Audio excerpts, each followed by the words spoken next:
pledge allegiance to the flag of the United States of America and to the republic for which it stands, one nation, under God, indivisible, with liberty and justice for all. roll call. Chisel. Here. Neal. Here. Carlson. Here. Luce. Here. Bergen. Here. Hadley. Here. Johnson. Here. Okay, public comment. We have the Nordic Fest Board, special events setup and review, and additional comment.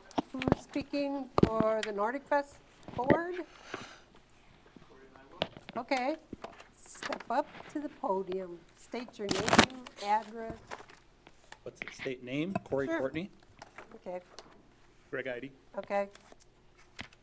So we are here, we are in early stages of considering a relocation of the beverage garden for Nordic Fest.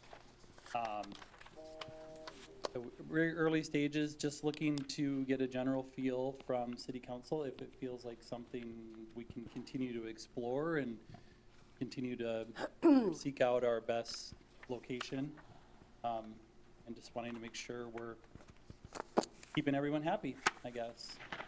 You know, questions or concerns you guys may have from us or things we need to consider. Can you kind of state what the, One of the reasons that we're considering is the cost of our soundstage is a lot, and so where we currently are located is losing revenue for the fest. And so we're just trying to be good stewards of the resources and kind of looking at what's the meaning of the fest, what do we want to do. So that's one of the reasons that we're looking to move it up to Water Street. Corey sent out a map of one proposal that we have. It would be probably the one that we would like to pursue if there's general agreement from the council that it would be okay to move that up to Water Street. We typically don't send in our fest proposal until later in the spring, but as far as booking entertainment and that type of thing, we need to know from you folks if there's anything that we need to be aware of and navigate before we talk with other people involved in this process. What does Vesterheim think about this location, since they use the front of their area for outdoor exhibits and demonstrations? Well, our first step was either like, do we come to you guys first or do we go to the businesses first, you know? So we're starting with this avenue first just to see if it feels like something we should even continue to explore. And then from there, then we would, you know, start approaching business owners and different things to make sure that we have, you know, the continued blessing of those, or we address concerns that people may have. I have a feeling you'll hear comment from Vesterheim in a few minutes, right? shortly? So, Yeah. but we didn't want to put the cart in front of the horse. Right. And we didn't Right. want to go have a lot of conversations if it was like, you know, no way on the part of the council. And then are you So, still going to have entertainment in this area? Yes. What would the, Very low key compared to what we currently have down in the parking Sure. lot. Would the parking lot then be not used or blocked off or be used for parking? We have some ideas of what we might do there. Okay. Again, we don't want to get in front, you know, there's a lot of dominoes that fall into place. Okay, So I don't think we would say at this point that, no, we're no longer using yeah. that space. what are the hours again typically or the busy hours of the beverage garden? It's typically at night, right? Not when Vesterheim has stuff going on, or? It has been in the evening. Right. Last year, we started a bags tournament, which was very popular, and so we would look to probably keep that up there. This is in no way designed to be a raucous crowd. We've never really gone for that, although I think with the large sound stage, it kind of can give that appearance. Sure. This is going to be entertainment similar to what you're seeing at the other canopies on Water Street. So to answer the question directly is, we don't currently have set times for that, but in the past, it has been in the evening. Okay. But we run entertainment down there starting right away when the fest begins, Right. you know, late morning. So we would still have that going, and we would probably have the beverage garden open at that time as well. In the beverage garden, you're thinking of having beer in the beverage garden as well, and how would you work that as far as flow throughout the fest? Well, we would of course be working towards figuring out how to make sure it stays contained to that space, and then coming up with a solution that is feasible for everybody, that's makes the space feel like it's designated to that area without feeling like it's so closed in that it's not inviting, right? We certainly don't want it to feel like it feels so closed off, maybe like the beverage garden does right now with the big tall fences, and it's just so enclosed. It feels pretty disengaged from the fest in general. We're just trying to figure out how to make that more part of the fest, how to make it a little more inviting and just a little more intimate space where you can have a drink, maybe providing a lot more seating and those kind of things to just kind of draw people there more throughout the day. The map that Corey sent you, initial run-through is that we would have our big 10-by-10 canopies kind of by the sidewalk on the entrance, the east end of that block, and then I call them choke points, just as an entrance or an exit. The rest of the street would have the blockades that we currently have up, lots of signage, as we already have about that. And then you'll see the other one on the West side. northeast corner of Mill and Water Street. So that there would be a physical presence without being a barrier. We've always had security, especially during our busy times at the fest, so we'd continue to have that. If this is something that works, we would definitely be talking with the police chief to see concerns about that. But from the reports that we have back from what they do on Water Street in front of the co-op, I think people are pretty under control in this town for So events like it would be that. more What? like when Live on Winnebago had the lower barriers and the seating area in front of the courthouse? Yes. Kind of? Why did you choose this end and not, so it's in front of Esterheim and not at the other end of Water? And I'm only asking because I think about Yeah. children wanting to be in the museum, but, And there's nothing to prevent children from being anywhere in the fest no, obviously, but area. it's just, And we do not want to promote anything that would be anything other than Yeah, yeah. children-friendly. But having a crowd there may draw more people into Vesterheim. If we have conversations with them and they're, adamantly against it, there are other businesses downtown who would like to have more activities near them to draw traffic. So That end of the street has felt kind of more, it's been a quieter end of the street as far as like Nordic Fest activities, so we're just trying to think of things that could be down there, more entertainment, more things to do that would continue to push the crowd down that way to some, to help with the flow of that. It just seemed like a space that didn't have a lot of activity on the street happening currently, so I think that's where we originally landed on that. It seemed like a space that just had a lot of opportunity. we also sell merchandise out of the chamber, and so we would like to sell more merchandise and have more Oh, I people don't think- around yeah. for that. Are you guys Well- open though to other spots on Water Street? Oh, yeah. Yeah, for sure. you're not 100% set on just this spot. Oh. So you could go other places No. if need be. Yeah. I feel like knowing what the businesses that would be affected would be the most important. Like, for me to make a decision, I'd want to know how the businesses who would be in that area.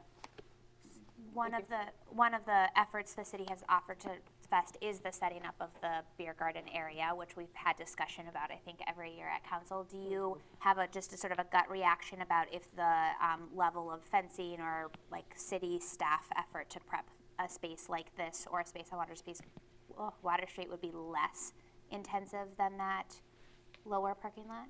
I think it would be less intensive unless you say there's no way you can do it unless you have 8-foot fencing around it, then if that's a deal breaker, Okay. then I don't think we would probably move. But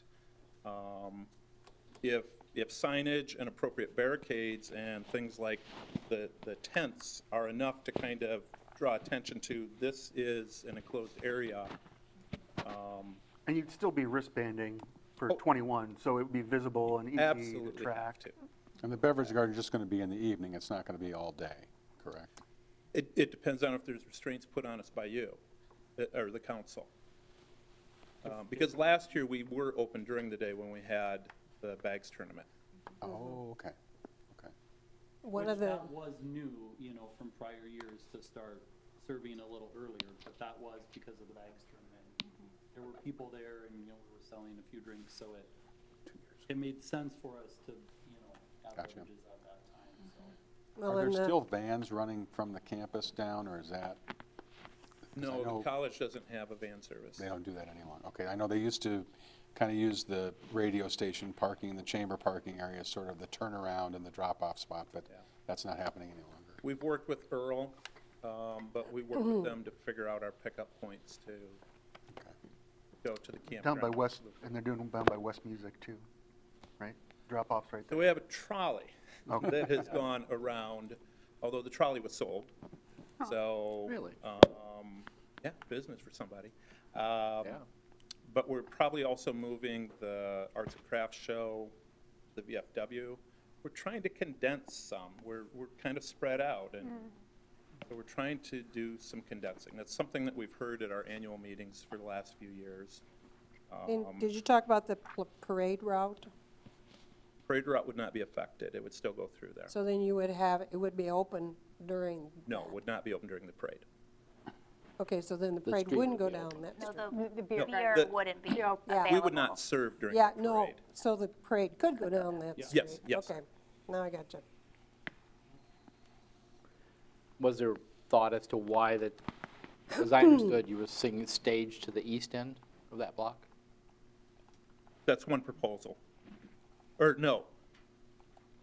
I don't, Currently, it's in front of, like the Oneota Professional Building is where that canopy has been, right in that general area. Okay. You're still thinking that, you're not thinking of drawing a truck in and using it as for a stage or anything like that? You're just gonna use a tent as the, Yeah, we have to have more of a portable stage because we have to clear it out for the parade on Saturday and then get it back in there. So whether it's a stage or just the canopies that we currently use, like I said, the entertainment's gonna be keyed down quite a bit from the expense of what we've been doing before. gotcha. yeah, and like he said, that's been the biggest reason for it is that the beverage garden is a financial concern for Nordic Fest. So we need to figure out what to do or, you know, how to make it make sense for the fest from a financial standpoint, sure, so. And when we say beverage garden, we mean the entertainment as well, not Right. just we make money off the beverages. It's the only way we can keep offering the music that we have down there. But stages are going up, entertainers are going up, and it's a pricey endeavor. Well, I can understand why you have to try and do some creative thinking, Yeah. put it that way. So, other than working with businesses in whatever location we're looking for, are there other concerns that you might have that we need to be aware of before we submit our application? I would like to know a little bit from the chief if you see any red flags at the moment with it. There's a lot of logistics that need to be discussed. That's a main thoroughfare coming off the College Drive, Water Street for people going through. If we have that banded off with fencing and wristbands, our family's gonna get through, you know, how's that gonna work? Like you said, the parade, another issue. I think there's a lot of logistics that need to go into. Currently, mechanic is where the stopping of traffic is. Is that right? No, you can go across.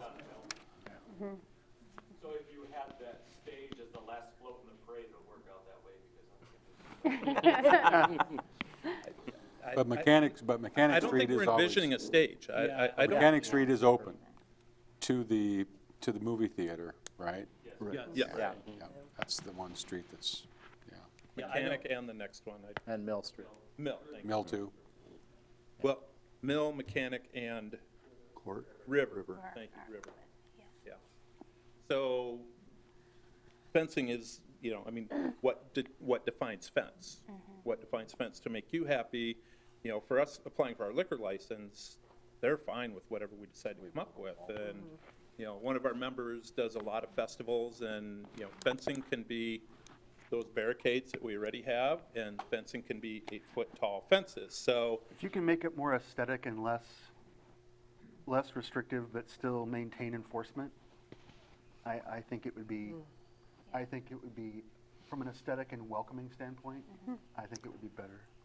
Yeah, I'm just thinking about the fairgrounds, right, which is this more the barricade style with a lot of people power, right?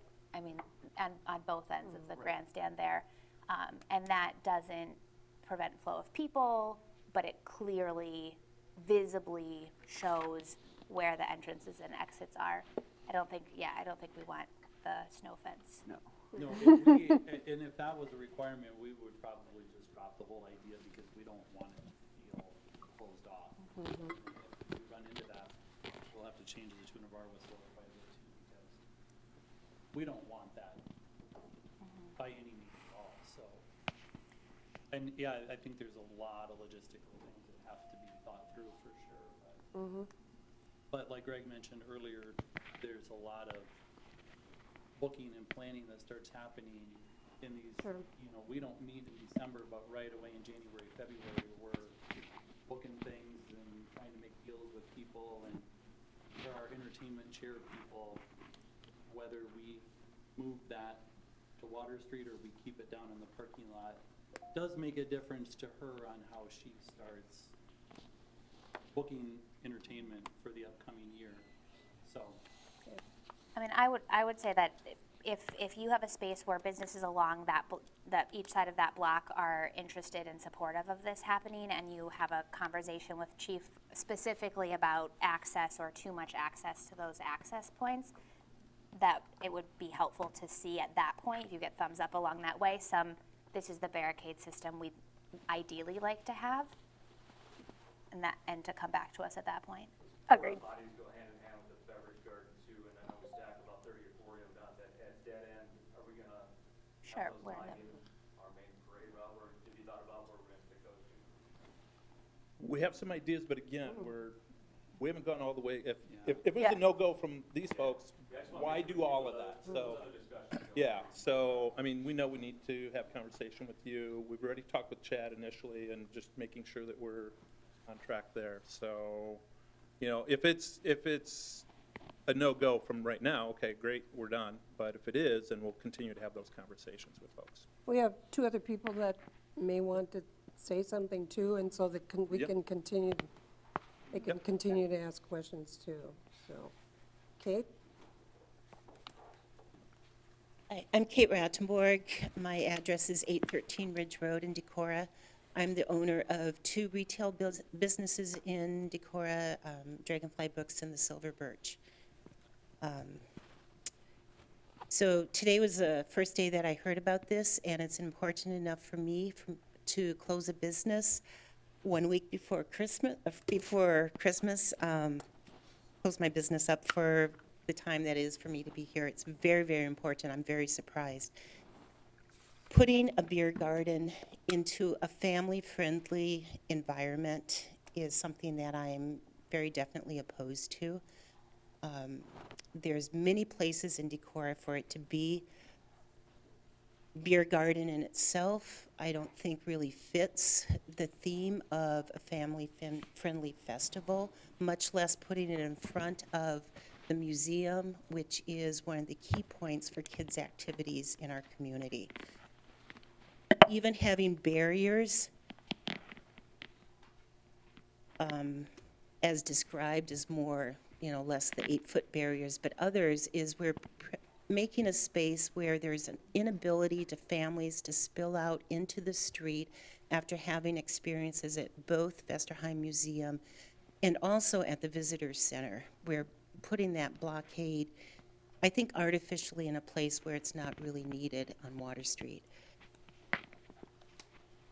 In terms of the location for more entertainment there, I don't know if the acoustics of those taller buildings makes a difference or not, but I think that's something that I'd like to have some answers to. And also, the music groups, if we're talking about changing from, that high-energy, high-paced ones throughout the day, potentially putting music groups there that would be ones that would draw a family of interest, and instead having that restricted to those, to an environment where there's a lot more alcohol. I know I have lots of questions. I haven't had any time to do any research, but I will continue doing this because, as I say, I'm adamantly opposed to it in the proposed location. Thank you for listening. Thanks.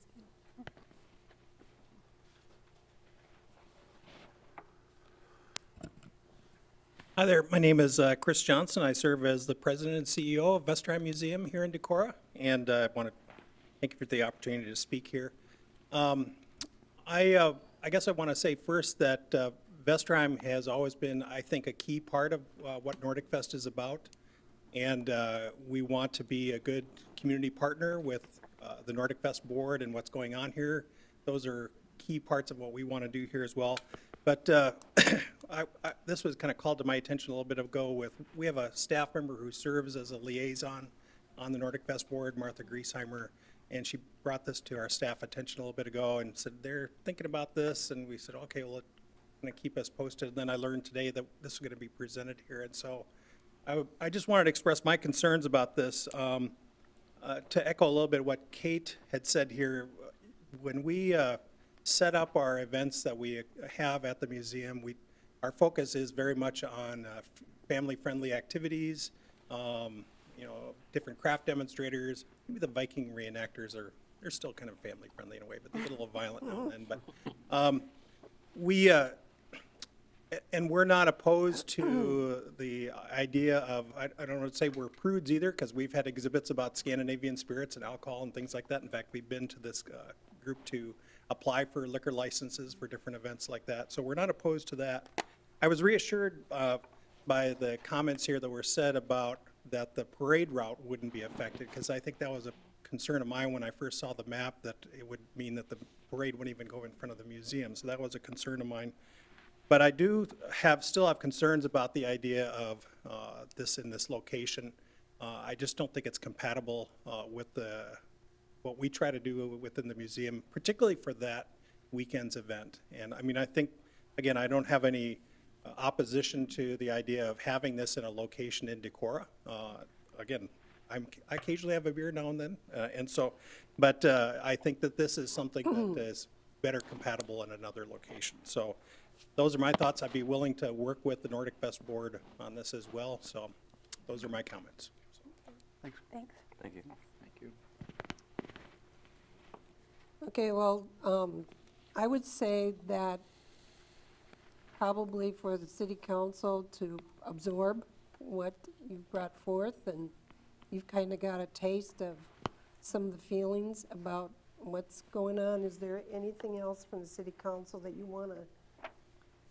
No, I mean, I think I commend you. I understand it's difficult to know what do you do first, right? But I would definitely say the conversation probably within the community about, especially the businesses affected, before I could even begin to give feedback. And I think with public safety, I mean, we need to hear more, I think, about what others are thinking. And just a clarifying question to Greg and Corey, just about the music comments that are coming up. I guess the understanding I'm walking away with is that the tenor of the music in the beer garden stage would be quite different than what we've experienced before. And might it be Nordic in quality? It sounds like there's a lot of options on the table about the performance venue there. So I just don't want people to leave this meeting thinking that music is being moved on to Water Street. The term stage is more, it's A canopy. like the other music. Yeah. Okay, anything else? Is there a written arrangement, agreement, stipulations between the Vesterheim and the Nordic Fest? Or is it just we work together sort of informally as we... The latter. Just curious. Thank you. Only personally, perhaps, I'd be interested in seeing a Plan B, but it's, We wanted to give you a proposal, like we said, it's not Sure. set in stone, it's just, so you can see what we're thinking about, closing things off, having access points, that type of thing. If that part of Water Street is not an option, we have others that we can pursue, and we didn't Okay. I would suggest, Chris, the plan B is to talk to Chris and the Vesterheim and actually come up with a cohesive plan that can come to the council, and this is what we are thinking. That's why I was wondering what the arrangement was between the two groups. And if there is another Plan B on Water Street, I would say maybe talk to the businesses first there and come as a group. It would just help. It's just not a no way.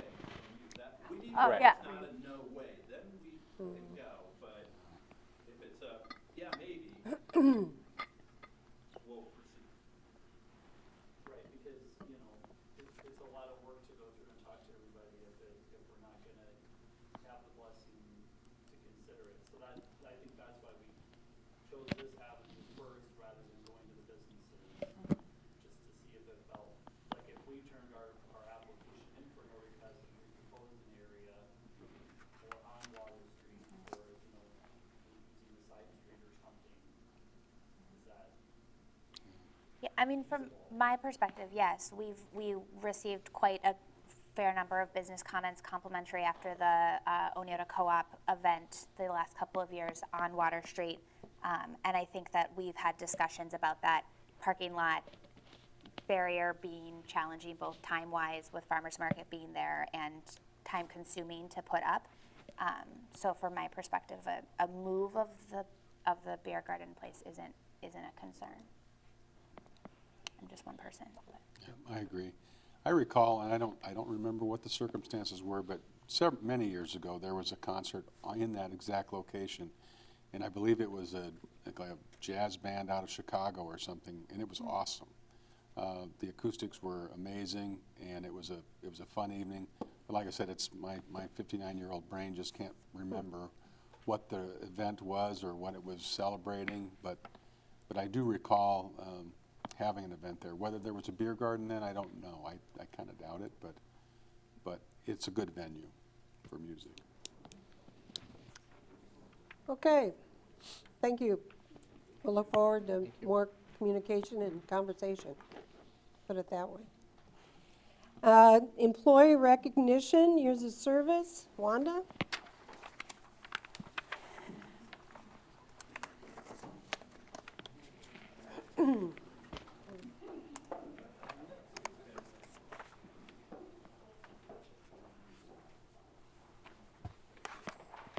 Okay. We would like to take this opportunity to recognize numerous employees that have hit milestone anniversary dates in 2019.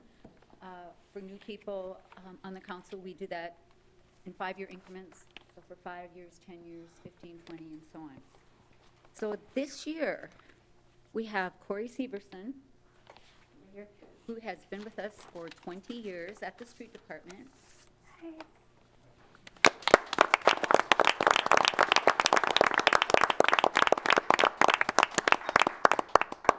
Speech. And they get a No, don't hit the microphone. And they get a big pin. It's a City of Decorah pin, actually. It's our logo. Basically, if none of you haven't seen it. And then it has the years of service on the pin. Rick Boer has been here 35 years. Oh, wow.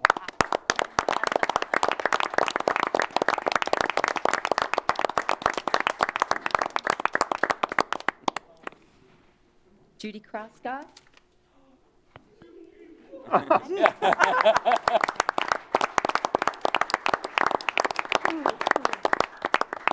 been with us for 25 years.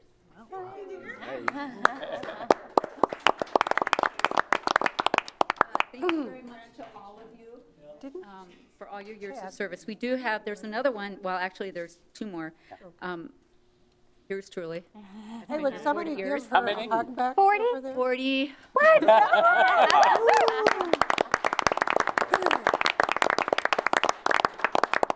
And then we have one other one that was missed, and I saw it late this afternoon. I noticed it late this afternoon, and I'm hoping she can be here next time.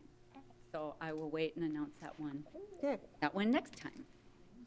So anyway, thank you. Thank you. Thank you, very everyone. much. Thank you. Thank you so much.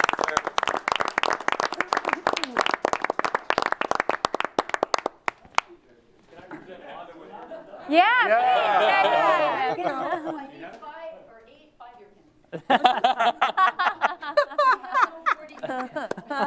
For all that you've done for us. Oh, look at City thee. Decorah. Brownie. Yeah. Give her a hug, too. You want one too? That's all I got. Oh, you need to give her a hug, too. Yeah. I wanted to take just a minute. Normally when we have the swearing in, an officer comes up front, Wanda does the swearing in, and you don't know anything about them. And we've talked about the hiring of our new officers for the past 6 months. So I want to just take a moment to introduce you to Nick. Nick, would you join me up here? It's our newest police officer, Nick Yanoff. He joined the department today. It's his very first day. Nick is a Sioux City resident and went to Morningside College. He's a biology major. It's not your typical law enforcement major. He is living in Spring Valley, Minnesota right now, and he's going to the academy in January 2nd. So he's going to be with us for about 2 weeks, getting some basics done, some meetings with Wanda, getting some paperwork done, and then he'll be gone for about 3 months. Then when he nears the end of his academy time, we'll find him a place here near Decorah, and he'll start his career with us.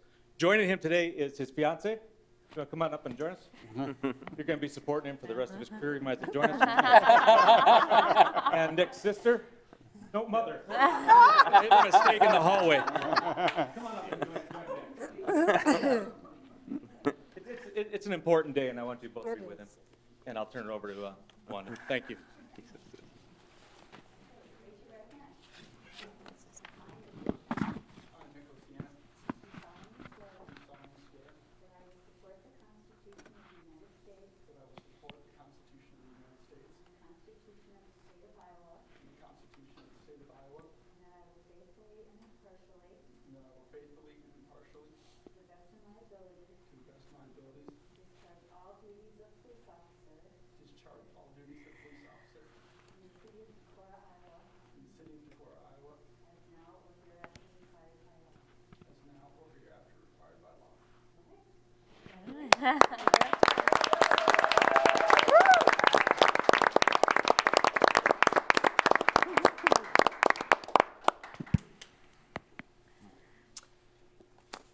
Thank you very much.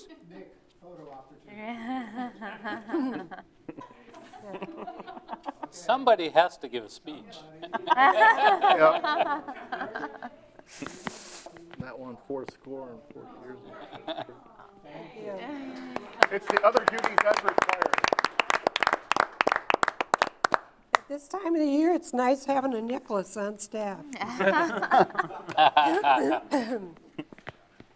Okay, consent agenda. The consent agenda is lengthy this evening. The consent agenda consists of minutes from December 2nd, 2019 meeting, claims, consider C3 commercial design review, 206 West Water Street, 2Box Incorporated for T-Box, installation of lighting on existing sign, Resolution 3024, setting February 3rd, 2020 at 5:45 PM as the date and time for a public hearing on the proposed fiscal 21 budget. Resolution 3025, approving an agreement with the Iowa Department of Transportation for Surface Transportation Block Grant Program Federal Aid Swap, funding for 2020 Locust Road Improvement Project. Resolution 3026, approving a 2080 agreement for 911 communication services between Winneshiek County, City of Decorah, and Winneshiek County Emergency Management Commission. Resolution 3028, entering into a professional services agreement with CGA for airport driveway and parking lot improvements. Resolution 3029, a resolution obligating funds from Urban Tax Renewal Revenue Fund for appropriation to the payment of annual appropriations tax increment financed obligations. Rebound Hospitality Fiscal 20 payment, $114,347. Resolution 3030, a resolution obligating funds from Urban Tax Renewal Revenue Fund for appropriation to the payment of annual appropriations tax increment financed obligations, which shall come due in the next succeeding fiscal year. Rebound Hospitality Fiscal 21 allocation, $118,579.82. Resolution 3031, resolution obligating funds from Urban Tax Renewal Revenue Fund for appropriation to the payment of annual appropriations tax increment financed obligations, Car Auto Group, fiscal 20 payment, $25,494.53, and Resolution 3032, resolution obligating funds from Urban Tax Renewal Revenue Fund for appropriation to the payment of annual appropriations tax increment financed obligations, which shall come due in the next succeeding fiscal year. Car Auto Group, fiscal 21 allocation, $22,179.34. I would point out to the council, item F, Resolution 3026, approving a 2080 agreement with the 911 Communication Services between Winship County, City of Decorah, and Winship County Emergency Management Commission, should be considered by the council contingent on review by the Department of Public Safety at the state. They are reviewing the application, or the 2080 agreement, rather. It may come back with some recommended changes by the department, but the team that's been working on this wanted to get this in front of the boards that are responsible for approving this and get it approved in the event that they come back with no changes or recommendations, that they would ask you to approve it. So if they do recommend significant changes, we'll bring it back for amendment. So. And have you received a report about the supervisor's action on Yes, they vote yes. this morning? Actually, I don't know, I did not hear, so. I did I, go to I that. did, okay. I did. I thought they were. They took no action on it? Okay. Probably alluding to just what I said with the Department of Correct. Public Safety, so. Should we do the same? John, do you want- I'd make a motion approving the consent agenda as shown, tabling tabling F, yeah. Can I ask one? If I have a question about something on the agenda? Sure. Oh, do we only have one public meeting on the budget? Or do we have committee No. meetings and people come? Yeah, good question. I'll Okay. let Wanda kind of chime into that. If you recall, the Truth in Taxation Act last year will require 2 public hearings. So, Okay, that's what I thought. yeah.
So we had I had a motion to approve the consent agenda, tabling item F. and there was a second. No. Ross, tabling until what date, what point? Tabling until we hear From the state. back from the state regarding their action. Will that slow down the January, isn't the date to start the transfer January 1st? The full fiscal transfer was slated for July 1. Okay. So it most certainly wouldn't hinder that. So we're not slowing down. The transition team, implementation of the transition team and that was to start January 1. So it may hinder that a little bit. If we bring this all together to January 6th, which is your next meeting, it really only hinders it for that first week. So. And do you expect them to get back to us in that timeframe? Well, I can speak to that. So Andy Vandermont, the county attorney, and Sean Snyder, and Dan Marks a little bit, I don't know if the chief has been involved, have been talking with the state about this, and I know it's been asked, how long will it take to get approval? And they wouldn't give a solid response. They asked, are we talking days, weeks? And they wouldn't give a response. It's very possible also, you may see this come back prior to final approval by the state, because we did get some guidance, well, I've gotten conflicting guidance, whether it has to be actually approved by the county and the city before the state gives final approval. So it's a little bit in, I'm just giving a heads up, it's a little bit in flux. And it has to do with the criminal database, is what it has to do with, who has operational management over that aspect of dispatch. So it's kind of a narrow part of the entire agreement, but an important part of it. So can we approve it contingent on state approval? And then we're not Well, holding what the he's saying is we precedent. might not get state approval if we don't. Well, That's what I'm saying, if we don't approve it, and then I don't want them to come back and be like, now you have to wait till the 6th, and Yeah. then we want it back, and then we take it to the Right. February. And the county board of supervisors is a little bit different situation, because they meet weekly. Right. Right. So they can act a little bit quicker on it. My guess, and this is my guess, is it's probably going to be changed from its current format before it passes out of the Board of Supervisors for approval, just because of this management aspect of it. But again, they're trying to get, without formal approval, get some feedback from the state on that. And they've found a couple other counties that have a very similar model to what Wenatchee County is looking at. So we think we can dial it in. It's just a matter of what chicken and the egg situation here. So there's nothing, I guess, in the end, if you approve it, there's nothing wrong, but I am telling you, my guess is, and this is just a guess, it may come back even before there's final approval, come back to the city council before there's final approval by the state. Because they need our vote. Yeah, that's what the written guidance says, but again, trying to get verbal confirmation of that sounds like it's been a little bit of a challenge. But going back to the point, it may change, the 2080 may change before the Board of Supervisors approves it, because they're trying to work through this management control issue of the criminal database. In which case, it would come back to us again in that new format. And Right. it needs, yeah. I mean, I guess if the concern is just waiting for the state approval, and we're not concerned, which I'm not concerned about waiting for the supervisor's vote to come before ours, I'd be comfortable passing this tonight. I'd hate to be the one that held it up. So to me, we can pass it with state approval, knowing that it's going to come back to us if there's changes anyway. You'd pass it contingent on Contingent, yeah. state review. Yep. That'd be my preference. Well, you have a motion and a second. You have a Don't motion, have I don't have a No second. No second. Just let it Okay, then fail. it would, So if nobody seconds, it'll die. okay. So I would approve the consent agenda with item F contingent on state approval. Second. Oh, you can have it. I got Bergen. Any further discussion? Roll call? Chisel, Aye. Bergen, Aye. Neal, Aye. Hadley, Aye. Carlson, Aye. Johnson, Aye. Luce. Aye. Thank you. Consider ordinance 1241, amending city code title 16 pertaining to subdivisions, second reading. Second reading of this ordinance, 1241, regarding amendments to the Chapter 16 subdivision ordinance. There's a lot of background information in terms of the items that have been touched and amended. This is your second reading. I won't belabor the point. I have not received any comments since your last reading. I guess I would ask staff if they've had any comments. Seeing none, would turn it over to the council. Make a motion for approval of ordinance 1241. Second. Any discussion? Roll call? Carlson? Aye. Bergen? Aye. Chisel? Aye. Neal? Aye. Luce? Aye. Hadley? Aye. Johnson? Aye. Consider approval of the 20, I'd like to move that Excuse we me. waive the third reading and for approval. Second. any discussion? Roll call? Luce? Aye. Bergen? Aye. Chisel? Aye. Neal? Aye. Carlson? Aye. Johnson? Aye. Hadley? Aye. Consider approval of 2020-2021 street improvement plan? This is a street improvement plan for fiscal '21 that was discussed and reviewed by the street committee at the last meeting, I guess. It's pretty straightforward, putting this plan in place and putting it forward allows the city engineer to continue to look at design and budgetary issues as we begin to know what projects we're doing in at least the next fiscal year, if not the next 2 fiscal years. With that, I'd turn it over to Ross, as street committee, and Jeremy for any comments.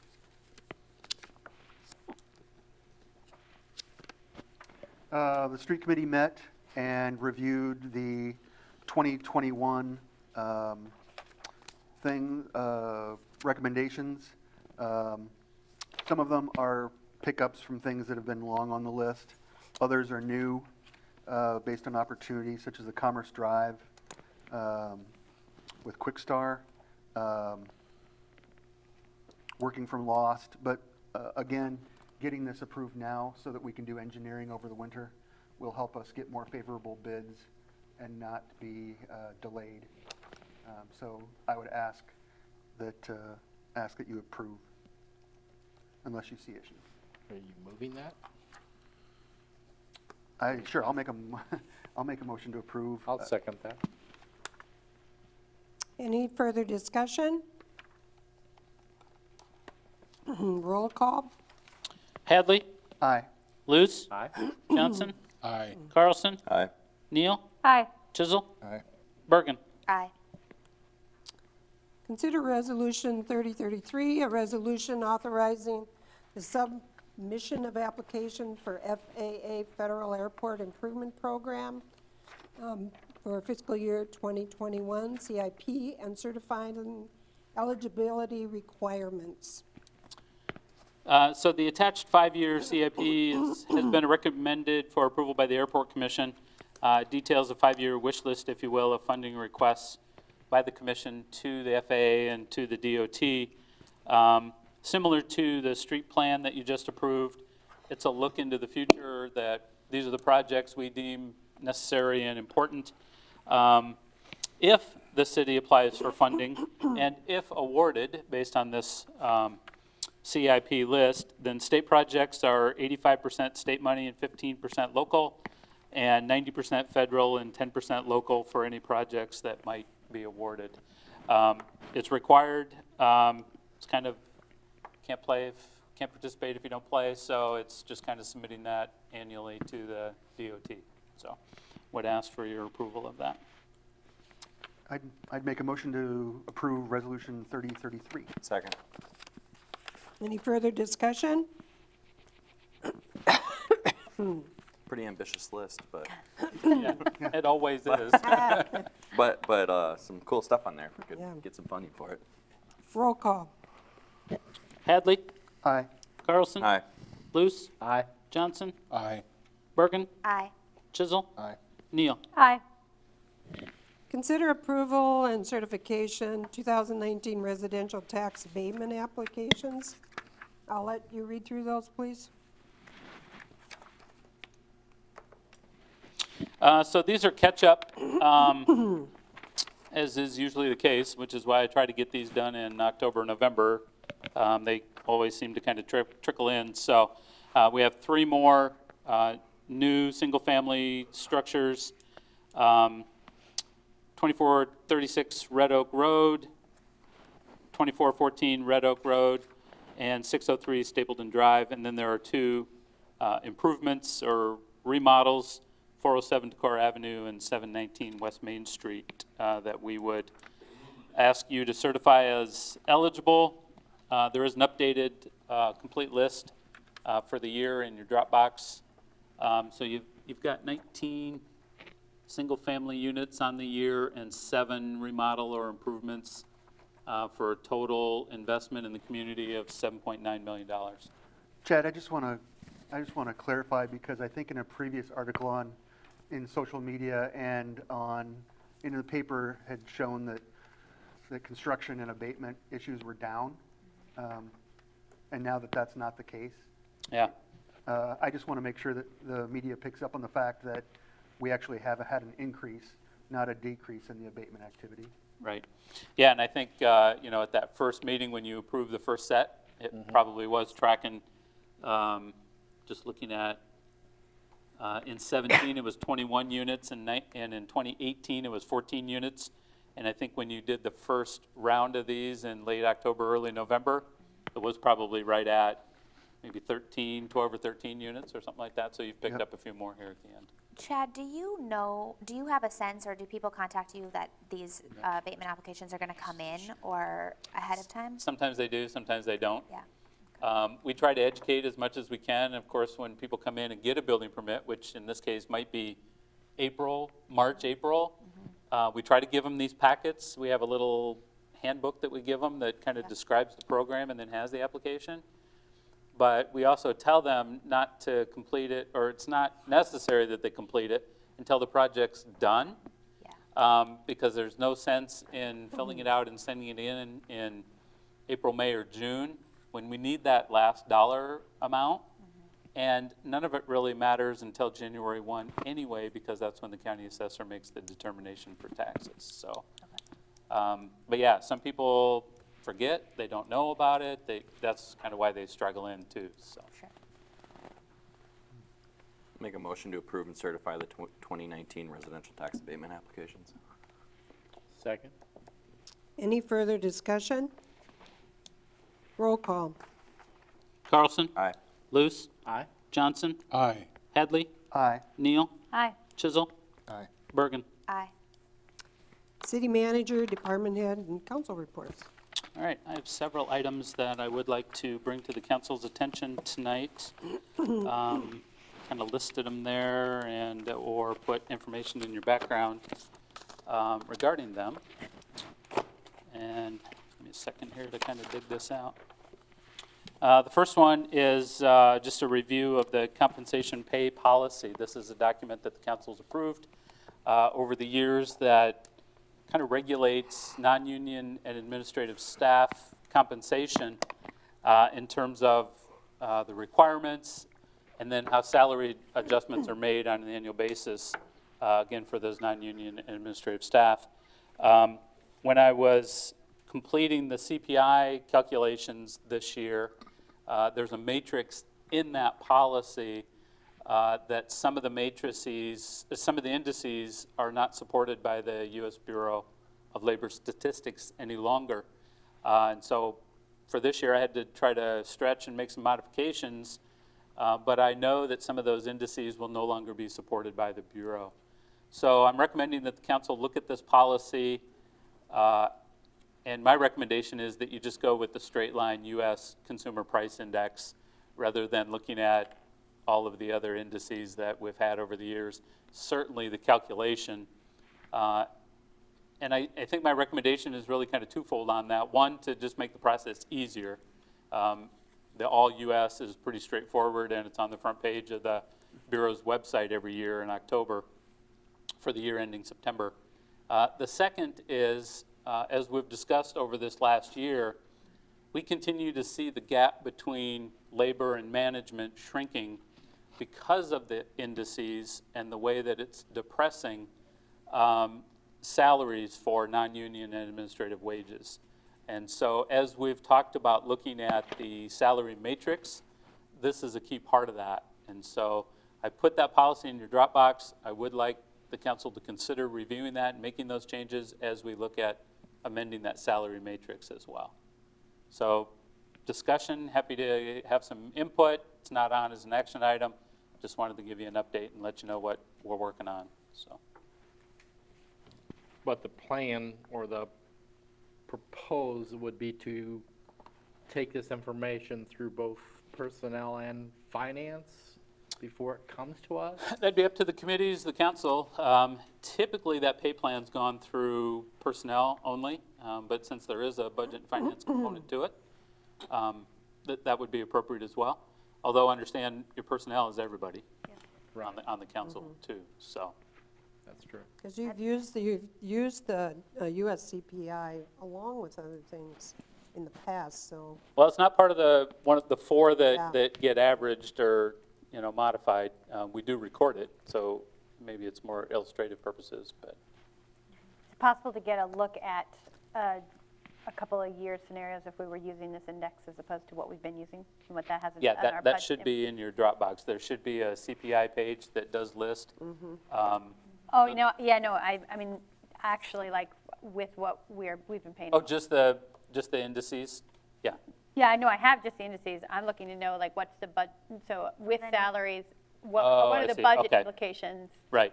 to the city budget as projections, yeah. Okay. But it would be nice to know, like, let's say we had used this indice last year, what would be the difference? The all US. Yeah. Right, Just okay. so that we can get Well, an idea of how that impacts. I'm not looking at the sheet right now, but it's usually about 0.5 to 0.75% difference Right, okay. generally. I mean, but we can try to put some numbers Yeah. to that so you can kind of see it, but. Or even just for me, knowing what that translates to, how many Sure. thousands. Yeah, we can look at that.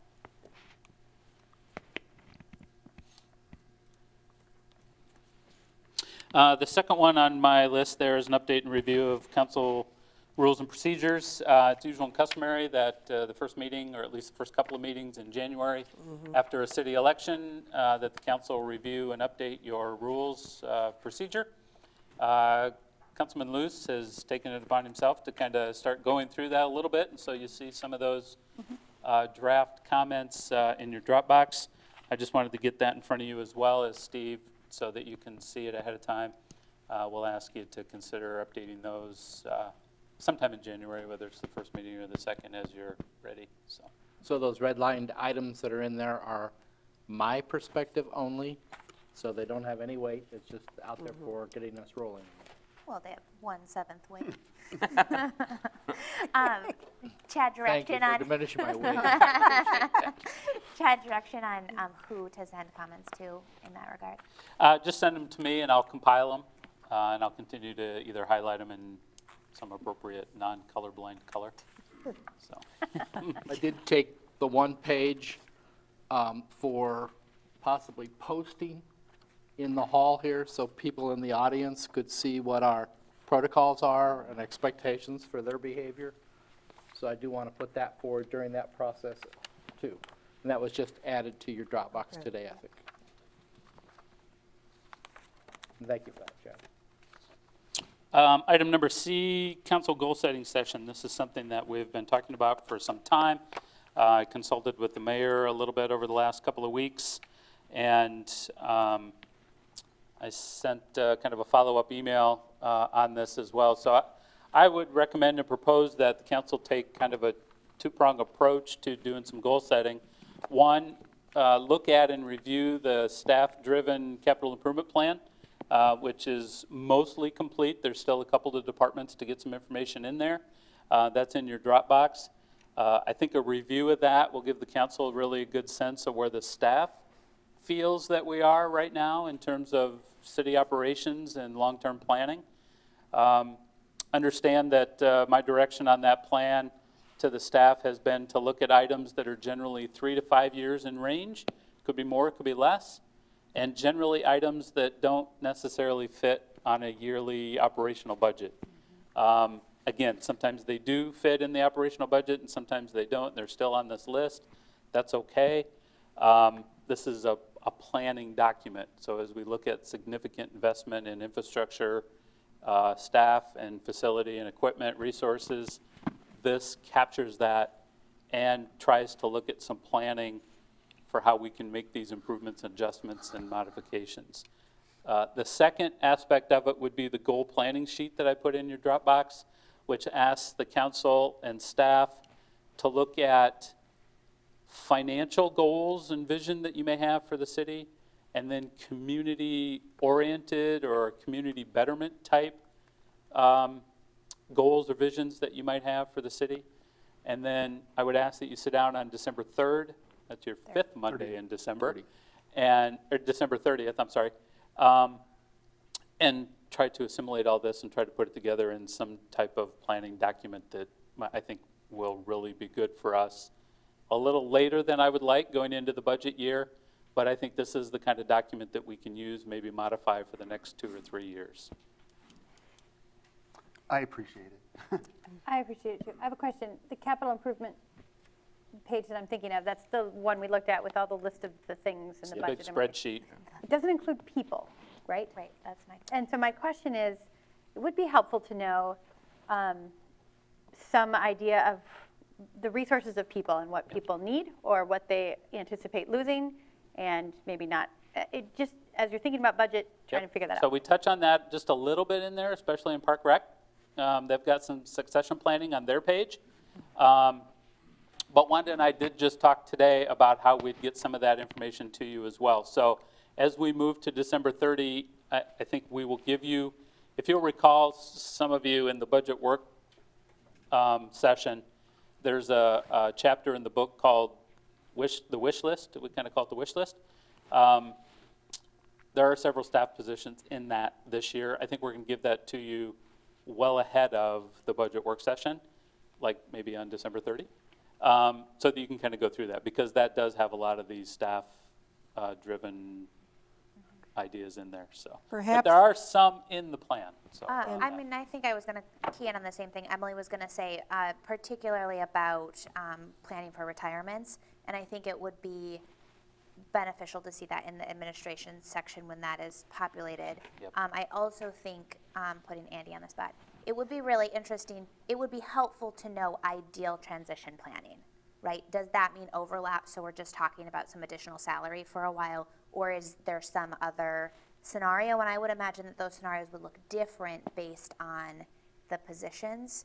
So a little bit more detail, I think, would be valuable. okay. Yep. And if you know when you've looked at the budgets where different departments are looking at people, maybe we can make sure and have those for the 30th, just so. We will bring that information. Yep. Okay. Does that sound all right then? We'll do something on the 30th. Is everyone available on the 30th? Just checking holiday schedules, because I Right. think we should all be present for this. No one has well, a ski vacation? Hold on. I just thought you Too late to might book it know. now, Ross. Expedia. Yeah, I would just echo that I appreciate this too. We have for now almost 2 years talked about the need for visioning, and I think that this goal setting is needed, and I'm very happy to participate in it.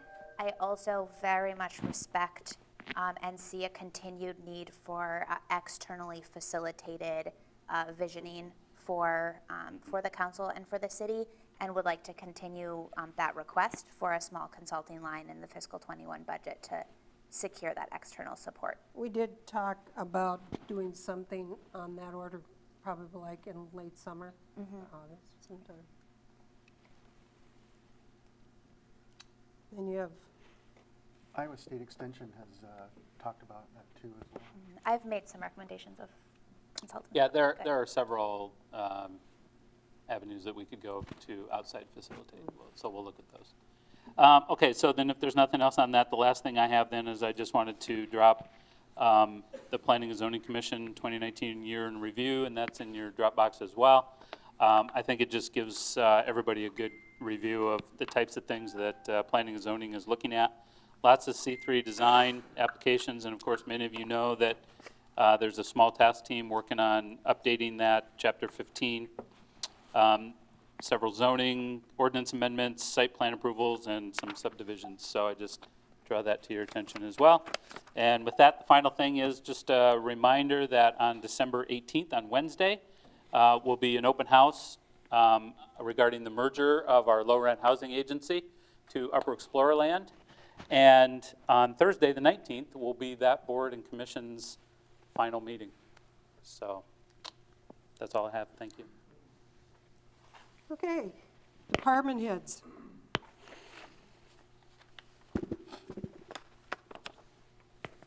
We want to remind the public it's not just a season of giving, it's a season of taking. So Porch Pirates will be patrolling neighborhoods. We'll have on our Facebook page tomorrow, as well as our website, some things you can do to protect yourself from that.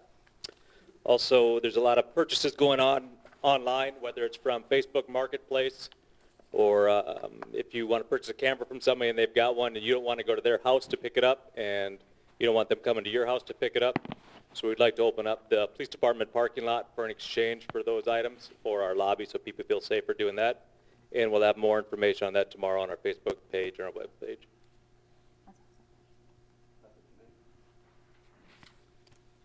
We started flooding the rink last week with the cold weather, so we can predict a nice warm-up now. It takes about 10 days of cold weather to get a good base there, so. Newmandahl just finished up a 30-hour workshop down at DMAT to be qualified to take his water treatment certification. We just found out today that he did get accepted. Yeah. Good.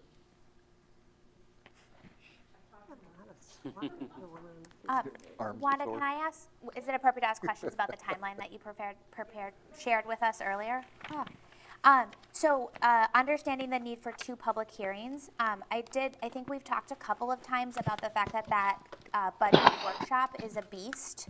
And is there an opportunity, or would there be an opportunity for us to consider that in a 2-part discussion?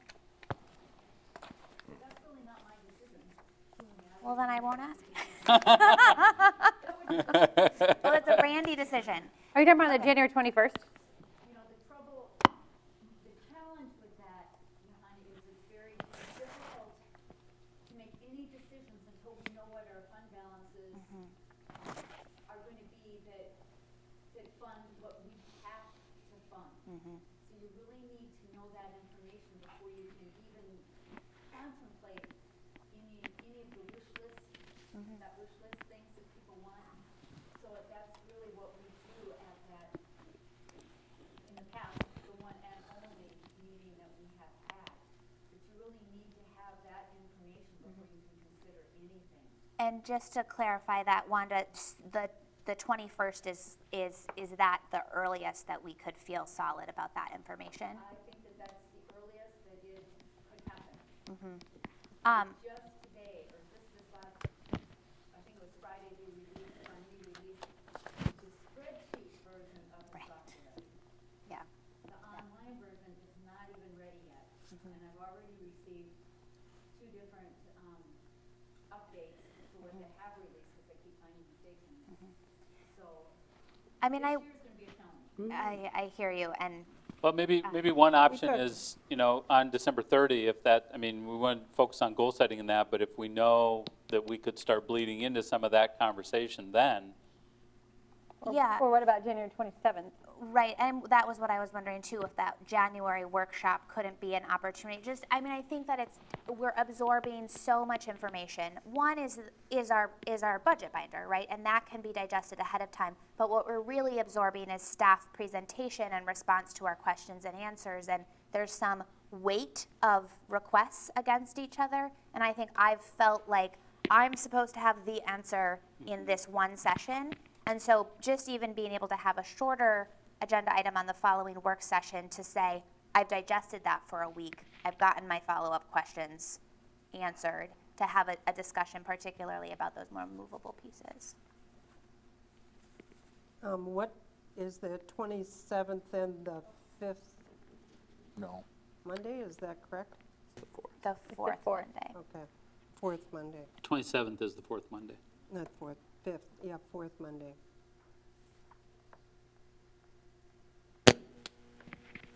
Open to have it a consideration on the table. I would appreciate more opportunities to talk about the budget. The challenge with that is going to be, again, some of it is due to these publication requirements you're now going to have to meet.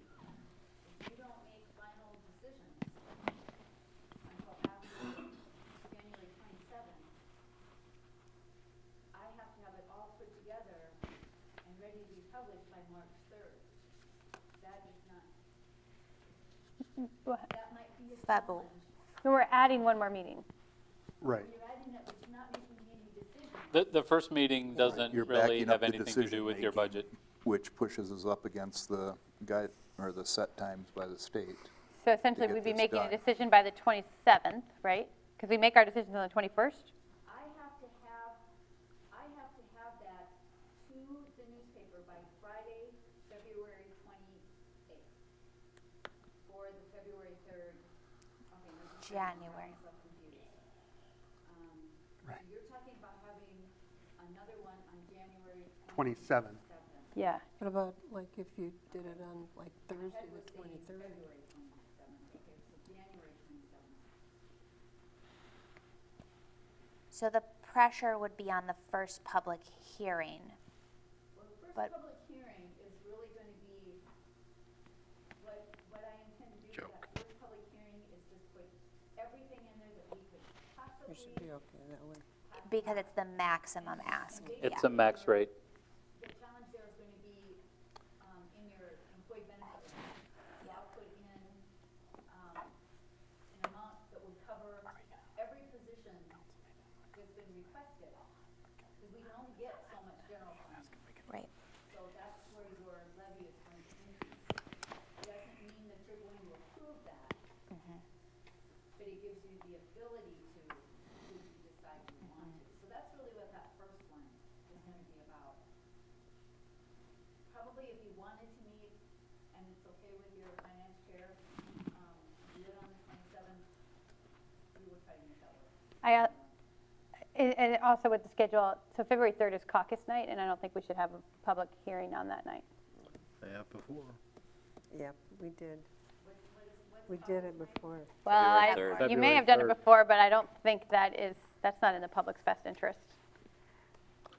For all two people that'll come to the public hearing? How do you know? I mean, Yeah. so you're also suggesting that your The elected 3rd. officials don't caucus? February 3rd or- is caucus night. I mean, Kind of example. Okay, what time did Yeah, the caucus it's not a- start? I don't know what time caucus starts. 7? 6:30? 7? We were in the meeting too late to make the entrance doors the last time I Yeah. thought about the date. Because the public hearing would be right away at 5:45 after the pledge. I don't think you'd still make it on a budget hearing meeting.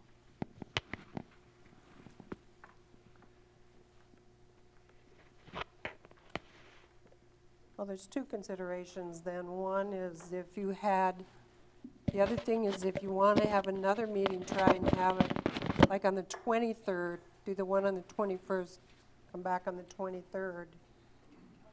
Okay, if I may, again, that first public hearing really is a formality. We still have to have it, though, and I don't think, You have to have it, but it's not setting your budget. no, I get it, but I don't, the first public hearing on February 3rd, I don't think we should have it on caucus night. Right, I know you're saying that, Oh. but I'm saying that that is not the public hearing that's setting your budget. It's just saying what you could set. Right, so people have a chance to hear what we are thinking. Well, it's the maximum rate that you could do, not Right. even what you're thinking. Oh, got it. It's what you could maximum levy for. Got it. Doesn't mean you're going to do that. It's important legislation that was passed. Could we move the meeting to February 4th? Yeah. To Tuesday.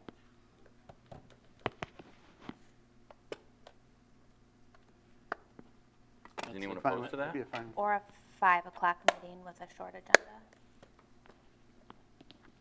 It's kind of like, oh, well, I mean, That's kind of No, rolling the dice. yeah, I think we should move it to the 4th. I'd agree. So I think, I'm not opposed to that. Particularly just in an effort to, both discussions are to how do we increase civic engagement in the city budget, right, and our overall government, but I think what's interesting to me is that for legislation, we are adding a second hearing, but that, which is actually the first hearing, right? Right. You already set your February 3rd meeting. That was in your consent agenda about an hour ago. Never mind. Oh, well, no, my point still rides. I'm gonna let the February 3rd be.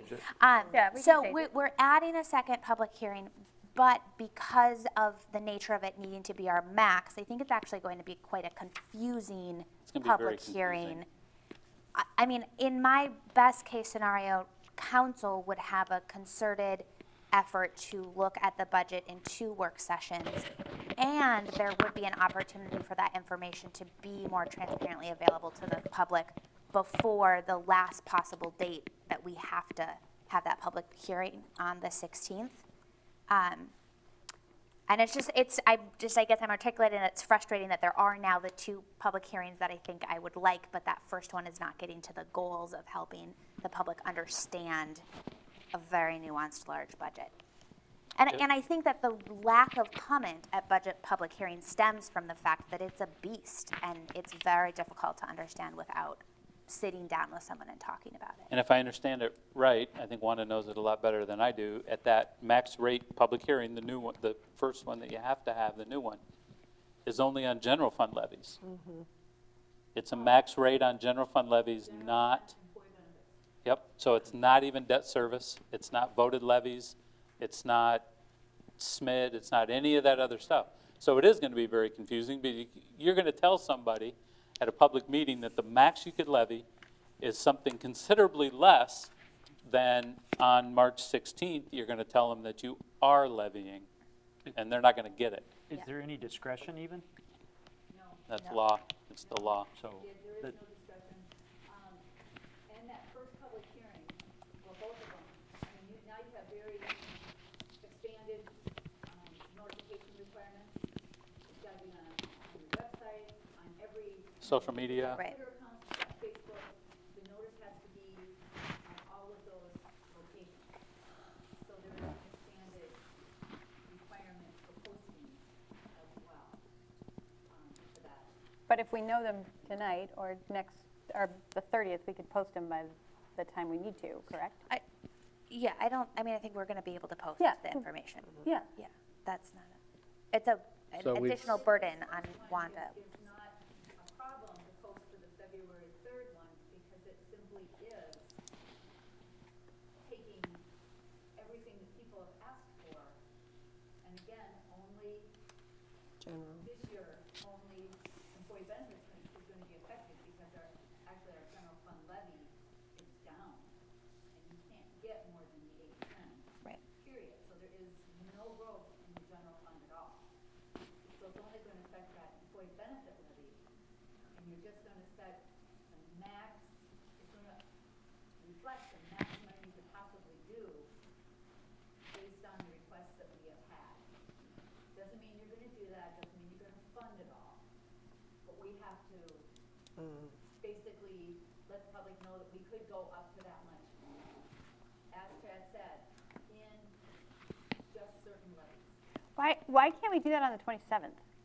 Why can't we let the public know what it is we could max levy? If that's all the purpose of that meeting is. No, that's not, Oh. I mean, that's not the issue that I'm raising. No, I know, but what I'm hearing is that on February 3rd, all we do is we let the public know what the max levy is. Correct. We would know that number on January 27th, correct? Maybe, maybe not. But, I guess two things. One, you've already said it for the 3rd, right? We can't unset it? Well, you can. Okay. I mean, you can Haven't consider adjourned that. yet, right? But, yeah, Right. well, it's not on this agenda. The other thing is, It's on the consent agenda. it's generally been an accepted council policy that you set public hearings on your regular dates and that you don't move them around to special dates and times.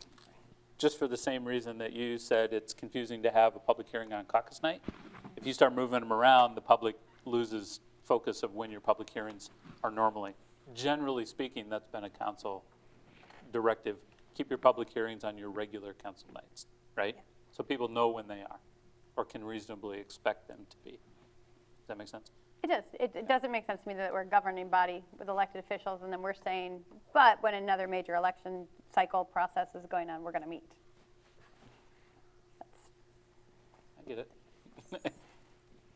Well, if you wanted to move it, if you wanted to move it, and they chose to move it from the 3rd to the 4th, they could do that at the first meeting in January, is that correct? Yeah, we'll have to just look at the schedule and the publication schedule on that too. I mean, the paper's changed and that changes a lot of things for us too, so. It makes it a lot more challenging we gave them a month and a half notice, that maybe they'd be able to figure out when the meeting's gonna be. Can we just move up the start time of the meeting on the 3rd, That as would be another opposed to thing. changing the date? Well, your public hearing right now, again, is set for 5:45, but you Right. could have the meeting at 5 and be done at 5:45 and Right, that's what I'm saying. be out of there by 6 or whatever. I don't know what time caucuses are. 6, 6:30? 7.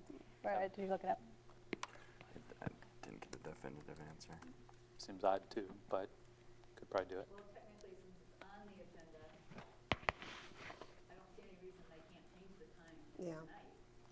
Because it is on the agenda, they're just changing the time if they want to do that. And earlier, and change the public hearing. You want to make a motion then? Yeah, that's, or, yeah. You already approved a resolution with the Resolution's date already- and time. I think, I it- gue- I So guess then how what do I'm we do it? saying is, Change it at the Next- next meeting. yeah, next meeting. Just change it at the next meeting. Just do it at the next meeting? Yeah. Yeah. 5:45 wouldn't be bad either. You could get But Johanna's saying that you've already last time given you weren't. notice to, it feels fine. Well, So- I mean, we're, what Johanna was saying was that you had a regularly scheduled meeting and it went longer, It and went then you couldn't longer. get in. Oh, it was You regular. have to far- be in before it starts, like you can't show up Yeah. late. Right. So if what we're done- I heard is that the council meeting starts at 5. Right. You do all your other business. At 5:45, you hold the hearing, hope that everything else is done. And then at 5:50, you're out the door. I still make a motion that we started on February 4th. But, I mean, if we have to But- move the time, we're moving the, You- we have to change it anyway, I right? don't think you can do it tonight. You can't, you'd have I to don't do it, think you you'd can have do to it make the tonight. motion at the next meeting. I think it'll work if we just move our meeting start time up and move through. Who did that? I didn't. not me. So where are we now? I'm open to, at the next meeting, hearing something about the February 3rd meeting time or date. Everyone can think about it until then. I guess I've just started the discussion to say that as a council member, I would really appreciate 2 times as a full group sitting down to talk about the budget. And I do see that work session date in January as a potential opportunity to do that. And then additionally, calling note that while we do have 2 public hearings, which is more on the budget in the past years, it doesn't to me feel like it is increasing our public understanding of the budget. I would be happy to participate in event or events that would bring budget information to the public. That could happen before March 16th. Do you recall the extra chairs we had to set up last year for the budget hearing? I would love to convene either in our wards in meetings or in a more informal setting not connected to this chamber to talk about how much money does it actually take to run our city and just bring general fiscal awareness to people who might be interested. I think we could do listening sessions in our ward. That's a great idea. And for that. It's an idea. You can do my word. Or Ross and Kirk can do them all. I'll just do mine right here. Kirk, I'll do it with you. So I'm hearing me that at out. our next All meeting, right. we will set our February 3rd meeting That's time. correct, Okay. that's correct. Or Can I maybe ask the what 4th. item 12 is? What? On the agenda? Yes? But we haven't gone through all of the, And we still have to go to the department Yeah. head. we haven't gone through all the department heads yet, have we? I think everybody, What about Jeremy? oh, Jeremy. He got a whole thing. Well, no, we got Maybe Wanda. maybe we got stuck at Wanda. We did. Kristen. Todd, what do you got? Todd's got a whole list of stuff. Just a couple quick things. We have been working the past couple weeks to clean up dry run, particularly focus on the area by water, street, river side. Our long-term goal is to demonstrate what we think we can do throughout the rest of dry run, which would be to establish more native streambank prairie type of planting. So we get some good stream bank stabilization, but also a low maintenance. We don't have to go in there and clean out willow trees every 3 years. So it's a project we've been working on. Also, just an update, winter's come early. Our sand and salt total, we've had to order 420 tons of sand and 150 tons of salt so far. So not projection, I think that we continue. So that's all. Okay, I have nothing this evening, Randy? Mayor. Nothing this evening. Tomorrow, the Winneshiek Energy District, tomorrow morning at 7:30 is hosting the City Council and the presentation of our sustainability plan. It's open to the public, 7:30, basement. Oh, actually, now it's in the upstairs tea box. yeah, they changed the location from downstairs to upstairs. Nothing at this time, Mayor. Steve, What was item 12 on the agenda? other matters? Other matters? So if we can't deal with anything that's not posted, is there a reason to have item 12? Well, you can't act, you can discuss it. Are you suggesting not having it on the agenda? I was just trying to clarify what, for other discussions, I guess. Okay. All right, do you have any? I would encourage everyone to go see A Beautiful Day in the Neighborhood. Incredible film, talking about being present for people, being attentive to who you're interacting with, and the value of each person you engage in life. So it's currently showing locally and very, not a children's movie. Okay, Nothing this evening. Nothing, Mayor. Nothing, Mayor. So finals week at Luther College. People are going to be leaving here soon. They won't be back until J2. That's it. great. With my experience past with appointments with P&Z, I'm trying to learn from that piece. So far, we have 3 applicants, Jared Essa, Jim Martin Schramm, James Ulring. I'm hoping to be able to visit with each of those. Chad will be putting those applications into the Dropbox. I encourage you to also check on those applications. And then, once I've done that, I will bring to the city council my recommendation, but just so everybody kind of knows who the applicants are, the applications are still open if somebody wants to, and I would pass that name on as well. Otherwise, I'd like to wish everybody happy holidays and a chance to take it a little easier maybe, so. I did want to share under item 12.